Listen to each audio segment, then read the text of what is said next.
జై శ్రీరామ్, జై వీరబ్రహ్మ జై, గోవిందమాంబ జై, జై వీరబ్రహ్మ జై, అచలానంద స్వామి జై. కాశీనాయన దివ్యక్షేత్రమైనటువంటి జ్యోతిక్షేత్రంలో కొన్ని కూల్చివేతలు జరిగినటువంటి విషయం మీ అందరికీ తెలిసినటువంటి విషయమే. ఈ కూల్చివేతలు జరిగాక విషయం తెలుసుకున్నటువంటి ప్రభుత్వం సత్వరం స్పందించి తదుపరి నష్ట నివారణ చర్యలు తీసుకోవటం ఎంతో సంతోషకరమైనటువంటి విషయం. మరి ముఖ్యంగా ముందుగా స్పందించినటువంటి లోకేష్ బాబు గారికి, వారి దృష్టికి విషయాన్ని తీసుకుని వెళ్ళినటువంటి వ్యక్తులందరికీ కూడా హిందూ సమాజం తరఫున ధన్యవాదాలు తెలియజేస్తూ ఉన్నాం. ఈ కార్యక్రమంలో సహకరించినటువంటి, వెనక ఉండి ఆశీస్సులు అందించినటువంటి పూజ్య స్వామీజీలకు, సాధు మహాత్ములకు నమోవాకాలు తెలియచేస్తూ ఉన్నాం.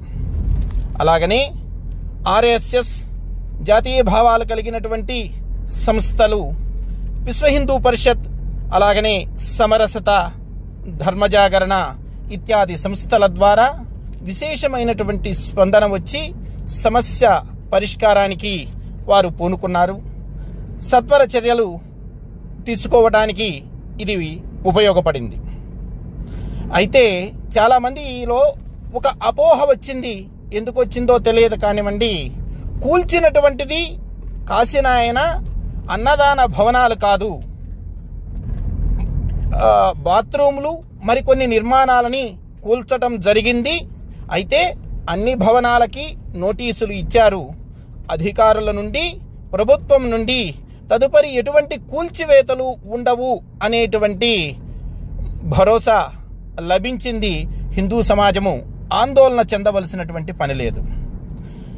ఎవరూ కూడా వ్యక్తిగతంగా ఎటువంటి ఆందోళన కానివ్వండి, ఉద్యమాలకు కానివ్వండి పిలుపునివ్వవద్దు అనేటువంటిది మా మనవి.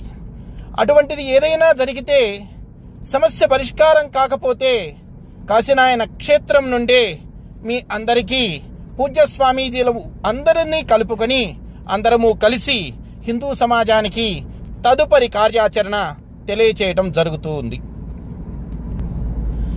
ఈరోజు ఈ సమస్య పరిష్కారం కోసం ఢిల్లీకి కూడా బయలుదేరి వెళ్తూ ఉన్నాము.